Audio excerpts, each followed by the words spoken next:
So welcome everybody to this webinar on rapid sterility test systems in the pharmaceutical industry. We have, let me check, well, almost 60 people on the, well, more than 60 people on the call now. And overall, as of this morning, 178 colleagues had registered, so we might gain more attendees during the call. But some of them might have registered anyway, even if they can't attend, because they know they will get a recording. So can we go to the first slide, Nettie, please? Yes, thank you. So this webinar is held by BioPhorum on behalf of the Alternative and Rapid Micromethods team, and specifically the Rapid Sterility Test Systems team. And we have 3 colleagues of this team here who have prepared the presentation for today. So for those of you who are not familiar with BioPhorum, this is just a quick slide, a short slide to say what BioPhorum does. BioPhorum provides a platform for the biopharmaceutical companies to collaborate, share knowledge, pool knowledge, and build solutions together that benefit the industry as a whole. And BioPhorum is organized in different forums, hence the name. And within each forum, there are different work streams. Each work stream is led by a facilitator. I'm the facilitator and project manager for the various teams within ARMM. Can we go to the next slide? I just want to give you a quick overview of what to expect. So several alternative and rapid micromethods are available to detect and enumerate microbiological contamination, and the regulatory authorities are encouraging the industry to adopt these innovative methods. And despite some guidance documents being available, the team found that a holistic description of the entire end-to-end implementation process was missing, and so the team published a framework for the evaluation, validation, and implementation of ARMMs in 2020. And this will be introduced in the first part of the webinar. Subsequent papers are using this framework in its application and with case studies, and the first one that was published in March 2022 was about automated colony counting systems, and the second one in the series is the one about rapid sterility test systems, and this is what will be presented in the second part of this webinar, and this was published in January this year. Just a bit of housekeeping. So the first part of the webinar will be the presentation. Then we will have a Q&A session. And during the presentation, the cameras will be off, the microphones will be off. But please do, whenever you think of a question, please put it in the chat. And we will then, in the Q&A session, refer to all these questions in the chat. And hopefully you will feel encouraged to ask spontaneous questions during the Q&A session as well. And as I said before, after the webinar, everybody will receive a link to the recording.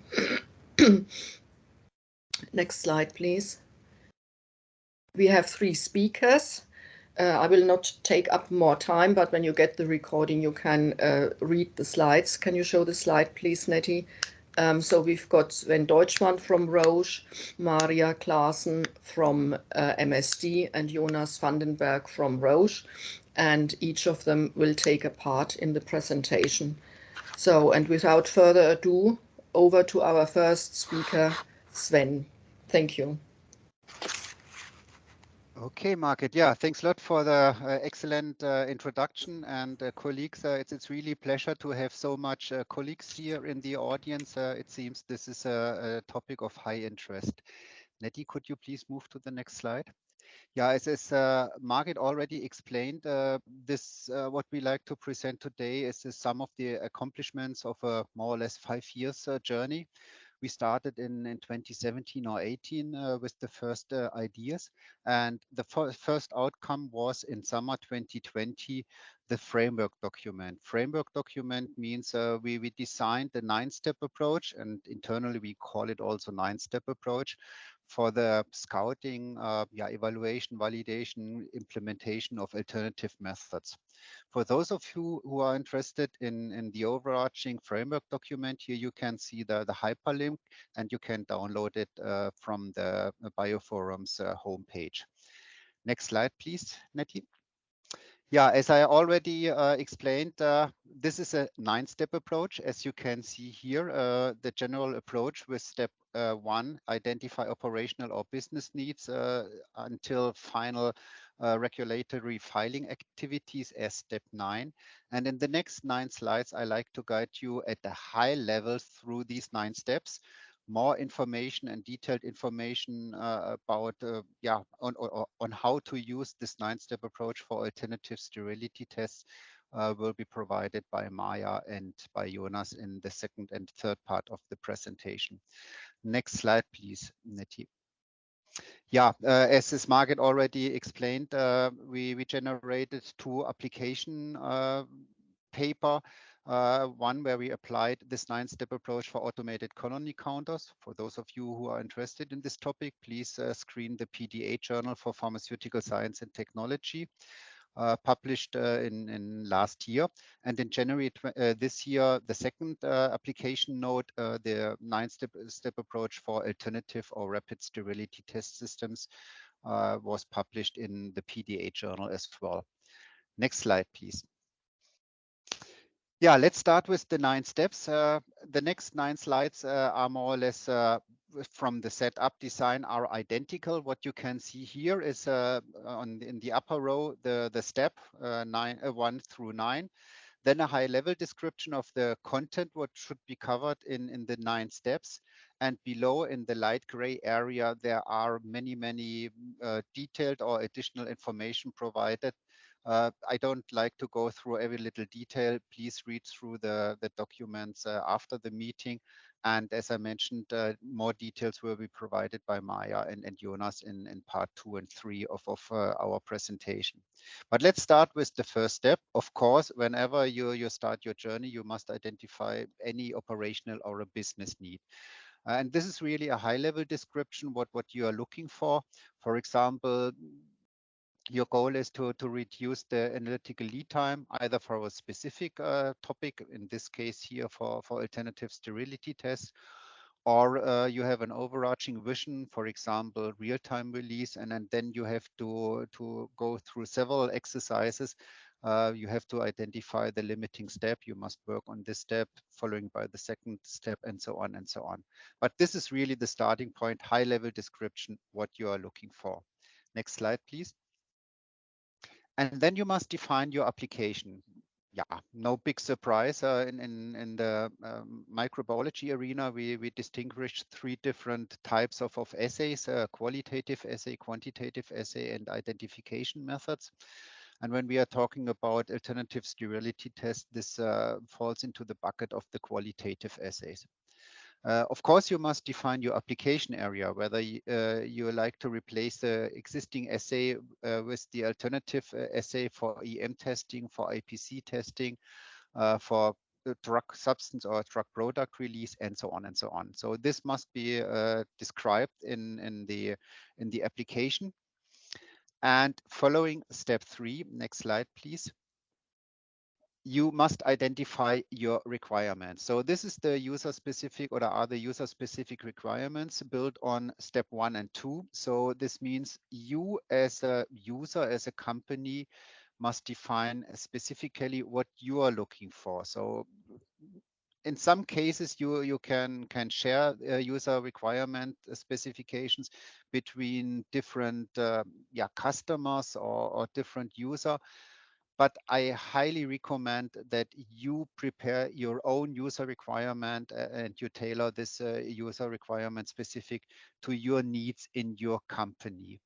As you can see here, it's not just the 3 categories, but you should define what you are looking regarding data integrity improvements, LIMS connectivity, and so on and so on. In our publication, we provide 2 tables. One table is the comparison of sterility method platform candidates. And then there is a comparison of the sterility test methods, yeah, using this user-specific requirements. Next slide, please. When we talk about different options and technologies, this is more or less the landscaping process, and this is built on the user requirement specification. You will realize that in most cases you have different or multiple candidates which could be a choice for your specific demand.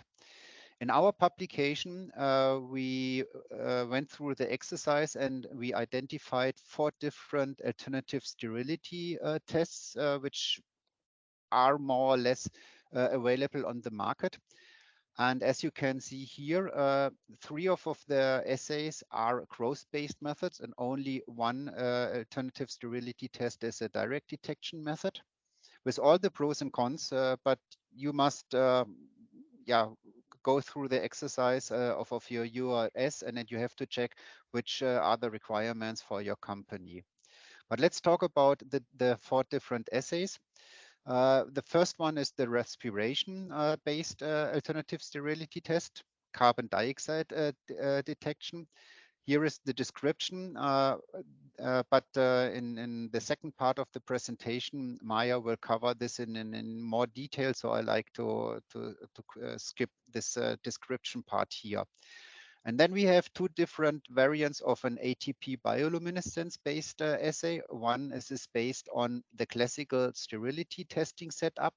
This means you use the membrane filtration method, and then you take samples from the enrichment culture. And this will be described in more detail by Jonas in the third part of the presentation. But it's worth to mention that there is another ATP-based bioluminescence available and submitted and filed as well.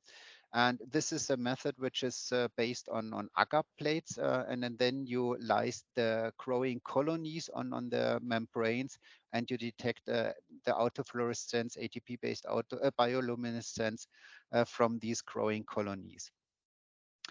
These are the 3 growth-based methods. And last but not least, you can think about a direct detection method. This is the solid phase cytometric approach.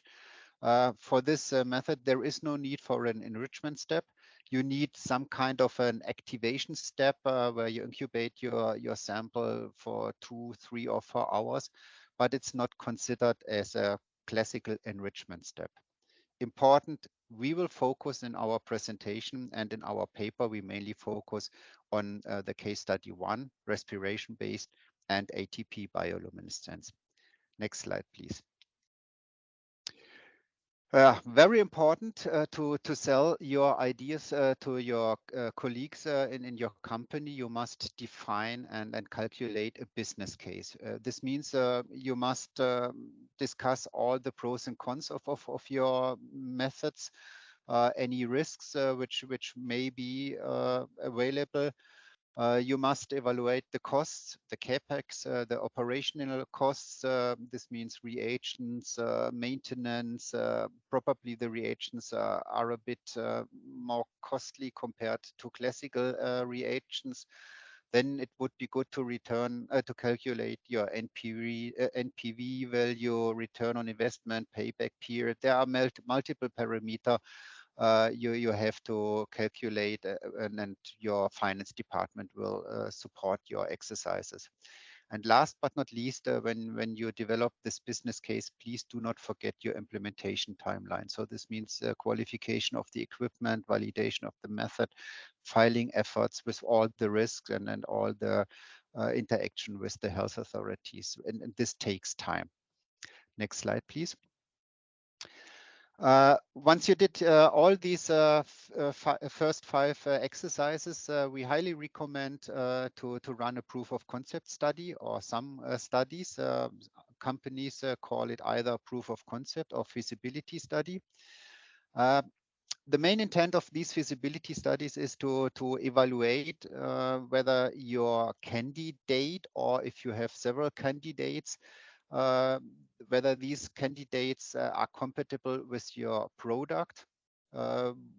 You have to check whether you can confirm the vendor claims. Of course, you will get a lot of information from the vendor, and in most cases, their system is the best system on the market, but we highly recommend to run in-house proof of concept studies. As part of these proof of concept studies, you get a feeling about the time to result. So this means that the incubation time you need to perform a valid readout of the assay. Next slide, please. This is the main important aspect, the validation. The validation approaches are or will be covered by Marja and Jonas in more detail. What we recommend is that a pilot site or a primary site should run all the validation efforts. Of course, you can think about to share the workload between multiple sites, but we feel a pilot site, primary site concept makes most sense. You must consider all the relevant guidance documents, such as our EP 516, USP 1223, PDA Tech Report 33. There is a lot of guidance available. Please consider this guidance. Then you must define your equipment qualification and the method validation strategy. And you must interact with your biostatisticians in your company or with external biostatisticians to design the experiments, how many replicates are needed to generate a statistical meaningful readout.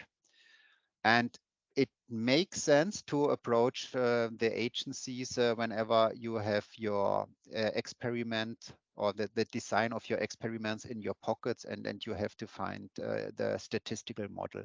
It's not needed.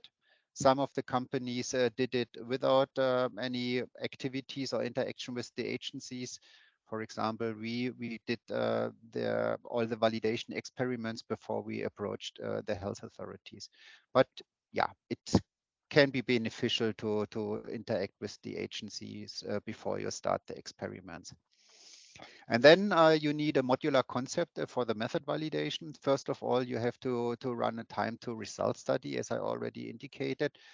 You must define whether you have to pre-enrich or cultivate your samples for 5, 6, 7, 8, or 9 days before you take out your sample for the readout. Typically, you perform a primary method validation in the absence of the product. But it's very important to validate the intended use. This means you must confirm or verify the results of the primary method validation in the presence of your product. So this is step 3. And last but not least, whenever you introduce a new product, then you must you must perform the classical method suitability test or a modified method suitability test to evaluate whether the new product interferes not only with the growth of the microorganism, but also with the readout technology. Next slide, please. After a successful validation, and yeah, in best case would be you have only one primary validation site, and you define a pilot product, and then you start your submission activities, and based on the agency's feedback, either you can use your method as it is, as the validation was performed, or you have to modify any activities. And then you must implement the method into your network. So this means you must define a method transfer concept, qualification of subsequent instruments, gap analysis, what is available at the recipient sites, which experience is available. Maybe you must define a training program, whatever. At the end of this step 8, you have this method implemented in your network in, I don't know, 2, 3, 4, 5 different labs in your network. And then you can consider it as a global method. And last but not least, I already mentioned it, this is step 9. Please do not forget the filing activities. Next slide, please. And when it comes to filing activities, to be honest, we cannot recommend a clear path forward. As you can see here, you can have various options to introduce the new technology. either very early in the development phase when you submit new clinical trial applications, or you can replace the existing sterility test with the alternative sterility test as part of your launch activities. Or, and this is what Roche did as well, you can replace the existing method as part of an post-approval change program. This could be very challenging, but Jonas will describe it. We will use a combined implementation and filing strategy between the launch of new products and post-approval change activities. And very important, and this is where you need your partner, the partnership with your PTR colleagues, you must consider country-specific requirements. So we cannot tell you where you intend to sell your product, but there are a lot of country-specific requirements which must be considered. Some countries require in-country testing. For example, Switzerland has a specific procedure for alternative microbiological methods, only for alternative microbiological methods. You see there are really country-specific requirements. And with this, I like to hand over to Marja, and she will explain or apply this 9-step approach for the respiration-based test. Marja, it's up to you. Thanks a lot. Thank you, Sven. Thanks for introducing the 9 steps. Can I go to the next slide? Yes, thank you. So here, I hope you hear me well. So here you see the 9 steps in a kind of summary. So we started with our business need, which was the simplification of the flow, introduction of lead time. The application we had was a sample type from biologics, in fact, that was containing cells, and we needed to test the absence of contamination. And we did just your normal sterility test, but of course, you cannot filter it easily, so you need to do subculture.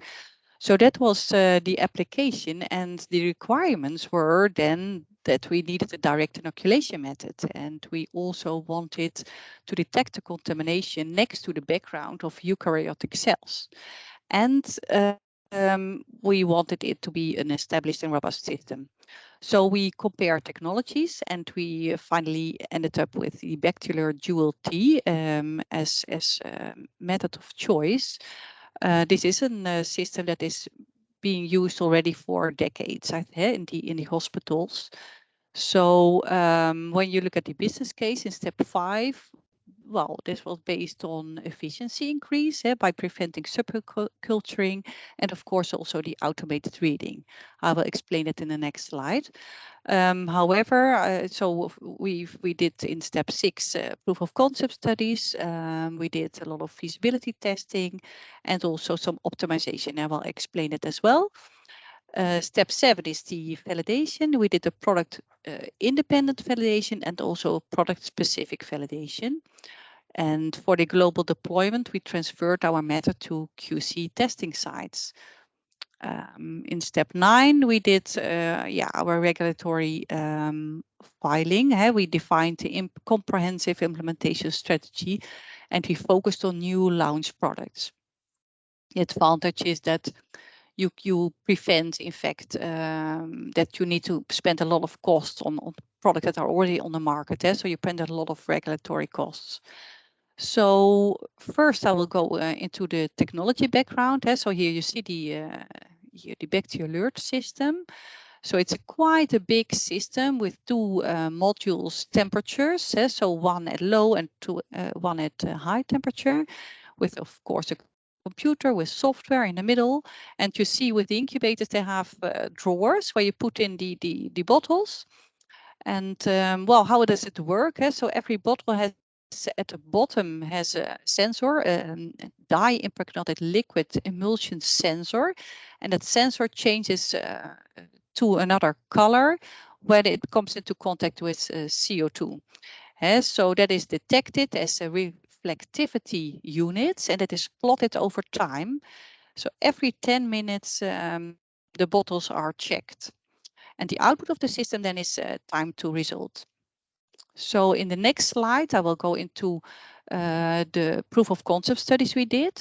So in step 6, we did feasibility. So we checked, in fact, our validation parameters, and it appeared that with a few organisms were not very satisfied. One of them was Aspergillus brasiliensis. The recovery was a little bit too low when you compared it to the compendial method. So it was not a time to result, that was okay, but it was really the recovery. So in our study, we spike very low, we spike around 2 CFU, and then we have 40 bottles. So you can imagine some bottles will be having no organisms, some will have 1, other 2 or 3 or even more.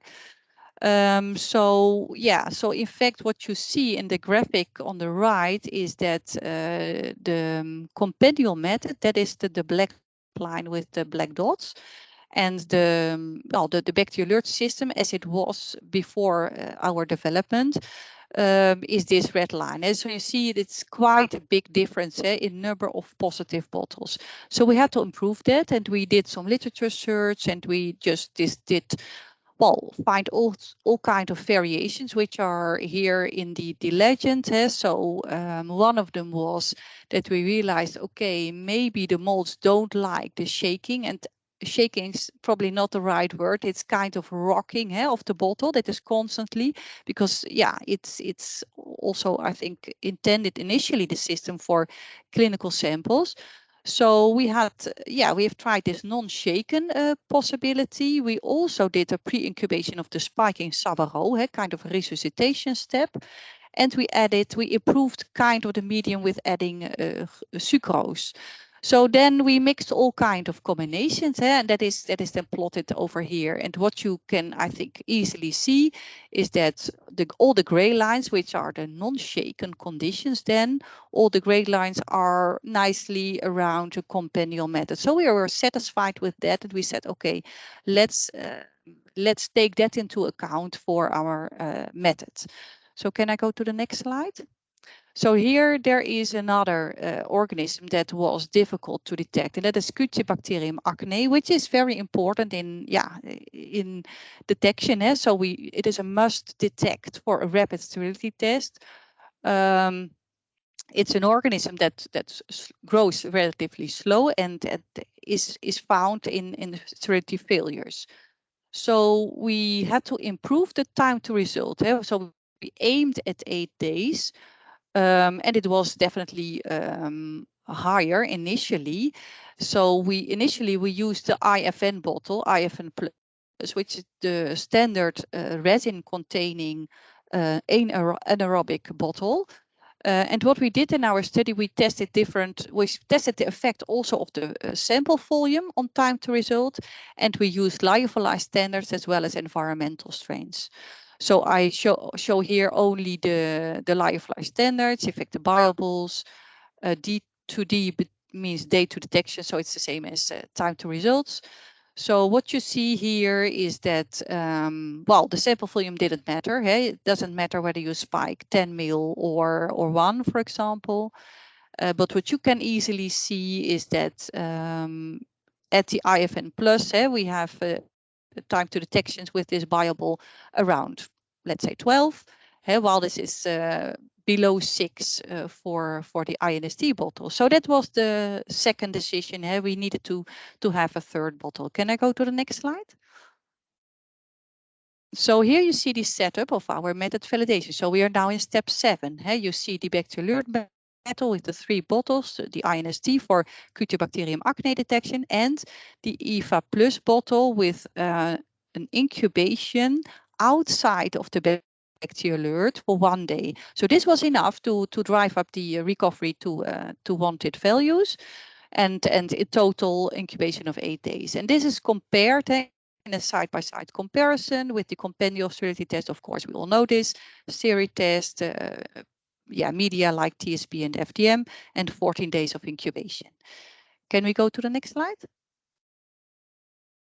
Okay, so we are now going into the validation really. So, and what we did, and Sven already mentioned that, we aim at validation without product, because we want to use the method for multiple products. So we do initial validation without the product. So we do this according to USP 1223 and European Pharmacopoeia 516. And our LOD study was consisting of testing all the 6 standard reference strains. We spiked at low levels. We are aiming at 2, but well, we have decided, okay, because that's very difficult within micro, as you all know probably. So we aimed at 1, 2, and 4 to be around at 2. And we had 120 replicates per microorganism and per method for this LOD calculation. We also did a specificity study where we had 9 relevant and worst case environmental strains. We spiked a little bit higher according to the pharmacopoeia. And we also had 60 blanks per media type to check for false positives. So our criterion was on non-inferiority, and it was demonstrated in the LOD study, and that it should be higher and above 70%. And we used novel statistical methods where we combined the data of 6 separate reference strains to provide an overall statement on non-inferiority. So this was the primary method validation. Can we go to the next slide, please? But of course, you want a method to use the method for a product. So we need to define whether the product matrix is actually affecting the validation parameters. So therefore, we perform what we call product validation. And here you see kind of schematic. So forget about this line. This will be in step 8.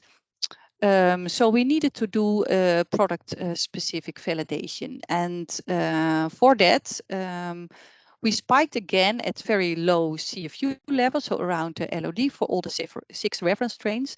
This test is performed only once for each product matrix. And we do it for each product matrix also because it's a direct inoculation method. So the chance for interference is in the bacterial method pretty high, if there is interference. So we took about 40 bottles, not about, we took exactly total of 40 bottles per microorganism and medium bottle. And the criterion was on recovery, the recovery of the product specific test relative to the product agnostic test with its 90% confidence interval. That should be higher than 50%. So now we've done this, and was one more thing that was part of our strategy in step 7. Can we go to the next slide, please? And that is just the normal method suitability testing as we know it from the compendial method. So this method suitability testing is performed at each testing site. And we use, as you know, what is normally done, 10 to 100 CFU per media bottle.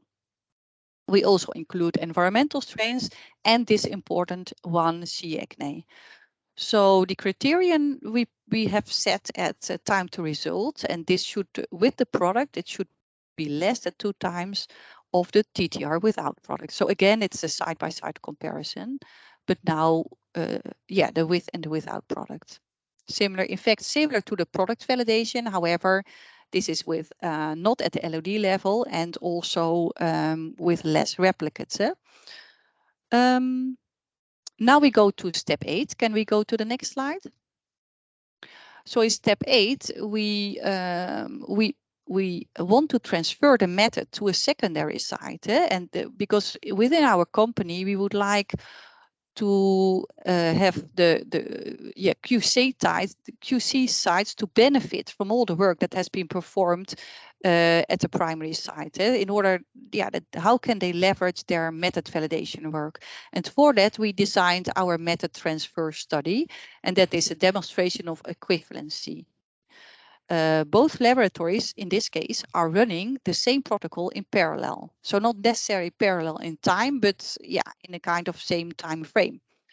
And in order to reduce the variability and of course to also increase the chance of meeting the criteria, is that we are using the same lot of the standards. We spike again very low. We have per site, so the primary and the secondary site both are having 8 bottles per microorganism and the medium type. And the criterion is again a recovery of the secondary site relative to the primary site with its 90% confidence interval, and it should be within 70 and 130%. Okay, so yes, thank you. So what you now see is a more complex slide, but I think I built it up a bit.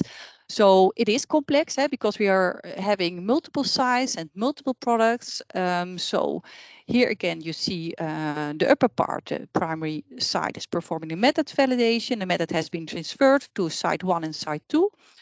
And then for a certain product X, we had a product validation, and all the releasing sites then, after successful method transfer, they only need to do just normal method suitability testing. In case, for example, this product Z, where you see, the primary site didn't perform product validation. So yeah, also another site can do that product validation. It only needs to be performed once. And every testing site needs to do method suitability again on 3 batches. So this is our global deployment plan. And in the next slide, we go to where we are, in fact. So the it's in fact a filing and approval status within our company. So the method has been accepted by the FDA and the EMA and also China for the absence of contamination testing, and more markets are following. So, and that also includes this validation approach that I just showed. So we are in the process of the global deployment of this method for new biologics. We also have the bacterial dual T accepted for bulk sterility testing of vaccines. And the same method that I just showed will also be submitted for drug product sterility testing. I think this was my last slide, if I'm correct. Yes. So I'd like to give Jonas the floor. All right, thank you, Marja. So I will present the second case study, and this is basically how we at Roche implemented an alternative sterility test based on ATP bioluminescence. So here you can see an overview of the 9 steps. Again, you've seen that twice now in the last couple of minutes. So one thing that I want to highlight for Roche, the business need for us, definitely the business need was a reduction of order lead time. When we look at all the QC release testing, we identified the sterility test as the longest test with 14 days of incubation time. So if you want to reduce the order lead time within QC, sterility is really the one that you need to approach. So our application, definitely sterility test for release of final drug product. What are our requirements? We're only interested in membrane filtration since all of our products are filterable. Faster time to result, obviously. Also very important is a good vendor support, and then no second verifier needed in the lab. So to make it a bit more easy in the lab and to increase data integrity with this new technology. We did compare several technologies. In the end, the Celsius method was selected. The step 5 is the business case. Like Sven mentioned, this is a very complex calculation. To keep a long story short, the cost savings definitely are generated due to faster release to the market. Then the next steps, proof of concept, validation, global deployment, and implementation strategy. This is something that I'm going to talk about in the next few slides. So I think we can move on to the next slide, please. I want to give you a quick introduction on the technology itself. So instead of detection by eye, like we do it with a compendial sterility test, you just look at the sterility test containers.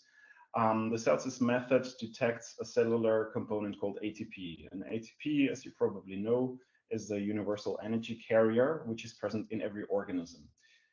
The Celsius method makes use of another component that's an enzyme called AK, or adenylate kinase. And this enzyme is also present in every organism. The Celsius technology method now makes use of this AK to generate significantly higher levels of ATP. So it has a signal amplification step. So how does this work in the actual Celsius luminometer? It adds automatically 3 reagents. The first step is the cell lysis. So you break open the cells, intracellular components like ATP and AK are released into the media. In the second step, another reagent is added. This is simple ADP. This is added in large excess. So if this enzyme AK is present from contaminating organisms, then the ADP that you added is converted to AMP and ATP. So you really have quite an increase in the level of ATP. And in the last step, then ATP is detected via ATP bioluminescence. This is the typical luciferin-luciferase reaction. So the luminometer measures light in the presence of ATP, which means the product is free of contamination if no light is measured in the Celsius luminometer. Okay, next slide, please. So yeah, the proof of concept phase. This is a very important phase. We spent quite some time on this phase before you actually enter the validation. This is where you optimize or maybe even customize the method a little bit. For us, 2 parts were very important. First of all, the shaking of the sterility test containers. That's what you can see here in the second picture. So those are the containers. You can see a small shaker. And this is where you can really vigorously shake the containers. We do this to ensure detection of aggregate forming organisms. So basically molds, because they grow in aggregates, so you need to shake them really well. The other part is the sample preparation. How do you actually remove an aliquot from the sterility test containers? This is just something that you have to develop the workflow in this phase. And then what we did is the actual feasibility study. So here you determine the time to result. You use worst case microorganisms. You include P. agnes, or actually, as Marja mentioned, C. agnes. That's the more recent name. You also include stress organisms, of course. We came to the conclusion that 7 days of incubation is then sufficient for the Celsius method. And then the product interference testing, another very important component. So this is a kind of a pre-test, which we did for a broad range of products to see if you have a potential false positive result. It could happen if you have biological products like antibodies, if you have AK or ATP present in the sample, that you can cause a positive readout. And this is what you have to do for all the products, not only in this phase, but also if you want to implement the method for subsequent products. Okay, in the next slide, this is an overview slide of the validation at the primary site. So primary method validation, this was done without product, and this is really valid for all of the products. And then we have a product validation method suitability test. I think we can move on to the next slide because there are a bit more details. So first, primary method validation. This was by far the biggest data set that we generated. So I can only present some highlights here. We used 12 microorganisms for the equivalence testing. This included stress organisms, slow-growing organisms, aggregate-forming organisms. We used very low spike levels of 0.1, 1, and 10 CFU with quite a lot of replicates, up to 25 replicates per spike level. And this is really where you demonstrate that the Celsius method is non-inferior to the compendial method. If we move to the next slide, this is a summary of the primary method validation. Here you can see all the parameters that we validated. First, equivalency. So you must statistically show that the Celsius method is equivalent or better compared to the compendial method. This is what we have shown. So this validation parameter passed. Also, limit of detection. Here you determine the LOD of the Celsius method and the compendial method, and they should be, of course, equal to each other. Specificity means that all the microorganisms that you have chosen in your panel must successfully be detected in the Celsius method, and then also correctly identified by DNA sequencing. And then we tested ruggedness, robustness, repeatability. The acceptance criterion here is that all the samples must be positive. So this is where you introduce slight variations in the method, use different batches, different analysts, and also here all the validation parameters have passed. Moving on to the next slide. This is the product validation. So I skipped product interference because this is something that was done already in the proof of concept phase. This is evaluation of background. But product validation was really a request from the US FDA. We did not plan to do this initially, but we were asked to repeat some of the experiments in the presence of product. They were specifically interested to verify specificity, LOD, and non-inferiority. So this was a verification study in the presence of our pilot product. We used a reduced number of microorganisms, only 9 microorganisms, same spike levels, but with reduced replicates, so 6 replicates. What I want to mention is that this product validation is really only required for the pilot product. In our view, it's not necessary to repeat that study for all products because, yeah, basically we use a membrane filtration method, so all the products should be rinsed away already. And the FDA has also approved to this strategy. Okay, moving on to the method suitability. So here, 6 microorganisms and 2 in-house isolates were used, spike levels not more than 100 CFU. What we do is evaluation of growth inhibiting properties. So that's exactly the same as what's required for the compendial test. But the MST was also adapted to include the Celsius, a Celsius-specific product interference testing. So here, this is false negative testing. All the spiked samples that we use for the growth inhibiting test must also be positive on the Celsius luminometer. And false positive testing basically means there should be no background caused by the product. And on the next slide, there's a summary of the method suitability. Yeah, basically I mentioned it on the slide before. So growth must be comparable. The samples must be positive in the Celsius luminometer, and after the incubation time, the background control must be negative. Sorry. The method suitability test, it has to be repeated for every product and for every site. And what I should maybe also mention here is this is actually a combined approach. So with this approach, we are able to validate the compendial method and the sterility test in one go, because we do have growth inhibiting properties. So we have the compendial sterility test always as a backup in case something goes wrong with the Celsius method. Okay, next slide, please. Now, this is, yeah, the bigger picture. This is how we roll out the method, the global deployment, how we transfer the method to secondary sites. This is where we do training of analysts, transfer relevant documents, SOP, and these kind of things. And on the next slide, you can see the highlights. So the transfer experiments were designed based on the product validation part that was requested by the US FDA. So this is pretty much the same experiment. It's a partial revalidation of the primary method validation. This was done in the presence of another product. It was a local product at the receiving site. Again, 9 microorganisms were included, the same spike levels, and only 6 replicates each. Important to mention here also, no additional testing from the donor side was required.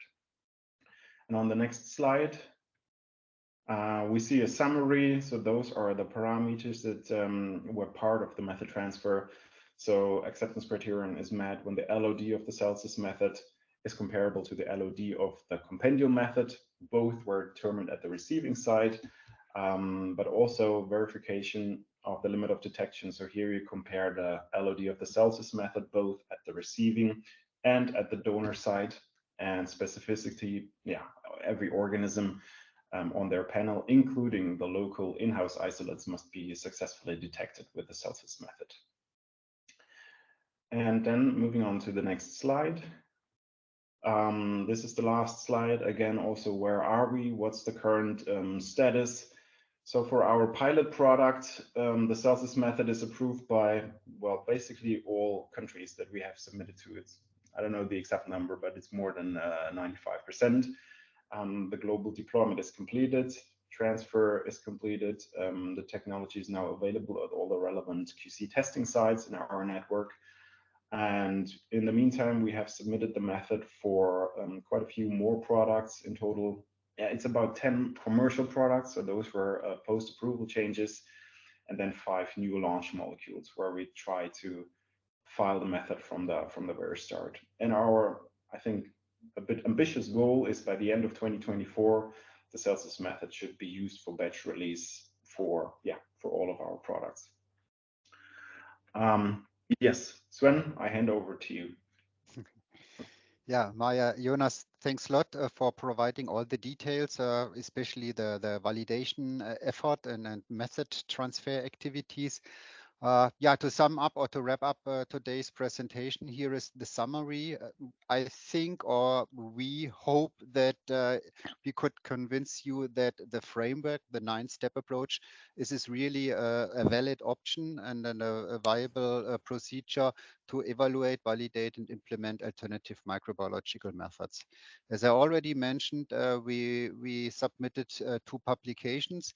One where we applied this 9-step approach for alternative sterility tests. This was what we presented today, but you can apply it also for automated colony counter. And there is already a publication which uses this 9-step approach for alternative adventitious agents test, PCR-based mycoplasma detection methods.